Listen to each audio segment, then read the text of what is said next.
नमस्कार दोस्तों, आप सभी का स्वागत है एक बार फिर से।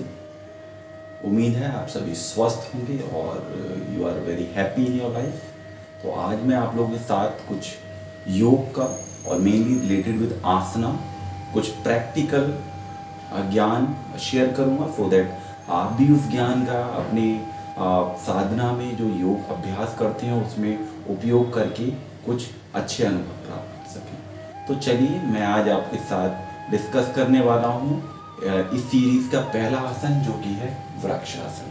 तो मैं वृक्षासन के बारे में आपसे जितनी भी इम्पोर्टेंट फैक्ट्स एंड फिगर्स हैं वो सारी आपके साथ डिस्कस करूँगा। तो सबसे पहले हम जानेंगे वृक्षासन क्या है। वृक्षासन एक बैलेंसिंग पोज है ना, बैलेंसिंग पोज और एक बैलेंसिंग आसन है। तो वृक्ष से, जैसे मैंने वृक्षासन बोला तो आपके मन में तुरंत छवि बनी होगी एक पेड़ की आकृति। बिल्कुल आप सही समझ रहे हैं, पेड़ यानी पेड़ के समान। जब भी हम किसी आसन के जो हम नाम रखे गए हैं, अगर ट्रेडिशनली देखें तो आसनों के नाम हम इसलिए रखते हैं कि उस आसन मतलब जो वो जैसे वृक्ष है तो हम वृक्ष की कोई क्वालिटी अपनी बॉडी और आइदर इन माइंड इनबिल्ट करना चाहते हैं और इनकलकेट करना चाहते हैं। लाइक भुजंग आसन, भुजंग यानी सांप से हम अपने अंदर क्या डेवलप कर सकते हैं। तो उसी तरह से वृक्ष आसन की क्या है, वृक्ष यानी आप देखेंगे तो वृक्ष की स्थिरता। जो एक पेड़ होता है वो स्थिर होता है, उसके अंदर रिजिडिटी नहीं होती, वो कितना फ्लेक्सिबल होता है, बट स्टिलनेस उसके अंदर बहुत होती है। जब कोई हवा ना चले वो देखेंगे आप उसको, वो एकदम स्थिर होता है। वो क्यों? क्योंकि उसका जो ट्रंक और तना होता है पेड़ का वो एकदम मजबूत होता है। तो आपके बॉडी का क्या तना है? योर स्पाइन, है ना। तो इस आसन को करने से आपको एक सेंस ऑफ बैलेंस और एक बीइंग आता है। तो चलिए हम जानते हैं वृक्षासन। ये भी जानना बहुत जरूरी है कि इसको नहीं करना चाहिए, सो दैट आसन करने से किसी को फायदे की जगह नुकसान ना हो जाए। ठीक है, तो किसको नहीं करना है? जैसे अगर किसी की कोई घुटने में परेशानी है, अगर उसको कोई जैसे हार्ट से रिलेटेड समस्या है, कोई पेट से रिलेटेड लाइक हर्निया का कुछ इशू है, तो उसका उपयोग ना करें। और प्रेगनेंसी में भी इस आसन का अभ्यास ना किया जाए। तो चलिए मैं पहले बताऊंगा इस आसन को किस तरह किया जाएगा। सबसे पहले समस्थिति में खड़े होना है। समस्थिति में खड़े होकर हमें अपने दाहिने हाथ का उपयोग करके दाहिने पैर को उठाकर अपने एड़ी को जंघा के मूल पे लगाना है और अंगूठा जमीन की तरफ रहेगा।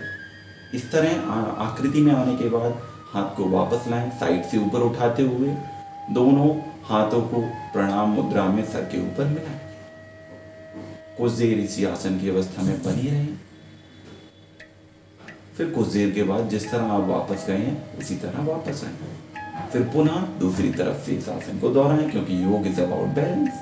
तो दूसरी तरफ से दोहराकर इस आसन को पूरा करें। उसके बाद कुछ क्षण विश्राम जरूर करें। विश्राम करेंगे जब आप, तब आपको कुछ, जब आप आसन कर रहे हो तो उसके शारीरिक लेवल पर व मानसिक लेवल पर क्या इफेक्ट्स हो रहे हैं आप उसको भी जान पाएंगे। तो ये बहुत जरूरी है। 10 सेकेंड 15 सेकेंड विश्राम लें। Just completely relax yourself and feel the changes at your body and mind. उसके बाद हम चलते हैं वृक्षासन के लाभ क्या है। वृक्षासन करने से क्या होता है कि हमारे अंदर एक बैलेंस और एक क्वालिटी ऑफ कंसंट्रेशन हमारे अंदर निर्मित होती है। ठीक है, तो ये आसन बच्चों के लिए इसलिए बहुत लाभकारी है, बड़ों को भी करना चाहिए, क्योंकि फोकस तो इस लाइफ में हर किसी को, जिसको भी सक्सेसफुल होना है, हर किसी को चाहिए। ये हुआ। दूसरा, इस आसन के अभ्यास से हमारे जो पैर की मांसपेशियां हैं वो बहुत मजबूत होती हैं, क्योंकि जनरली हम दोनों अपने पूरे शरीर का भार जो है दोनों पैरों पर लेकर चलते हैं। इस आसन में पूरा भार एक पैर पर आता है, तो उससे क्या है, हमारे पैरों की मांसपेशियां यानी पिंडलियां मजबूत होती हैं। तो इसीलिए वेरिकोस वीन्स में भी काफ़ी मददगार है ये आसन। उसके बाद क्या, तीसरा जो इसका बेनिफिट है कि हमें ये एक स्थिरता प्रदान करता है और ये आसन हमारी मसल्स को टोन अप भी करता है, लेग्स की मसल्स जो हैं। तो इसीलिए, और अगर हम इसका ये देखें कि शास्त्र में इसका कहाँ हमें रेफरेंस मिलता है, तो हमें इसका हठयोग प्रदीपिका में कोई रेफरेंस नहीं मिलता है। घेरण संहिता में इस आसन का वृक्षासन नाम दिया है, लेकिन उसमें हमें उन्होंने वातायन आसन, मैं अलग जगह चर्चा करूंगा उसका उल्लेख किया हुआ है। और अगर हम BKS अयंगर जी की लाइट ऑन योग पुस्तक देखते हैं तो उसमें उन्होंने वृक्षासन का उपयोग किया, जैसा कि आजकल हम सभी लोग इसका उपयोग करते हैं। ठीक है, तो ये तीनों ग्रंथ हुए। उसके बाद अब हम चलते हैं कि वृक्ष आसन से रिलेटेड कुछ विशेष कहानियाँ हैं, वो क्या क्या हैं। तो वृक्ष आसन अगर हम देखें, अगर हमारी इंडियन सिविलाइजेशन में 7th सेंचुरी में, तो महाबलीपुरम जो एक सिविलाइजेशन थी, वहाँ पर कुछ ऐसे स्टोन्स मिले जिनके ऊपर कार्विंग थी। कार्विंग यानी कुछ आकृतियाँ बनी हुई थी, तो उसमें से एक आकृति थी वृक्ष आसन में कोई खड़े हुए थे।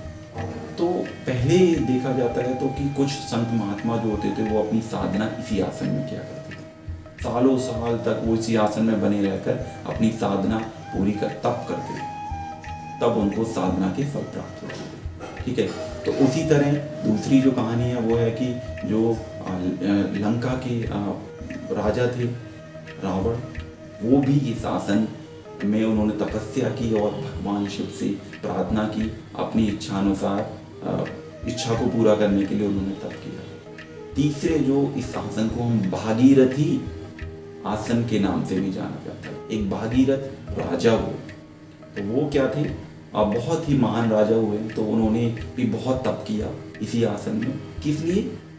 उन्होंने भगवान शिव से आराधना की कि जो गंगा है हेवन में, वो इस भूलोक यानी धरती पर प्रवेश करे। तो उन्होंने प्रार्थना की और उनकी साधना सफल हुई, उस रूप में गंगा धरती पर आई। तो ये सारी इम्पोर्टेंट बातें थी वृक्षासन को लेके। उम्मीद है आप लोगों को पसंद आई होंगी। और जब मैंने इन सब के बारे में जाना तो मेरा भी जो माइंड का एक परसेप्शन था काफ़ी ओपन अप हुआ।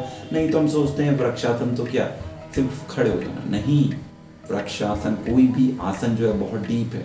आप अयंगर जी को पढ़ें, वो हर एक चीज़ में आप कितना डीपली जा सकते हो, दैट्स वेरी इंपॉर्टेंट। तो आप इस तरह से आसन के पीछे छुपी हुई जो टेक्निकलिटी है उस एक साइंटिफिक माइंड की तरह भी सोच के देखें, और कई लाभ हैं उसके, शारीरिक स्तर पर, मानसिक स्तर पर और आध्यात्मिक स्तर पर, तीनों लेवल पर उसके लाभों को उठाएं और हेल्दी रहें, स्वस्थ रहें। उम्मीद है आप लोगों को ये नॉलेज अच्छी लगी होगी।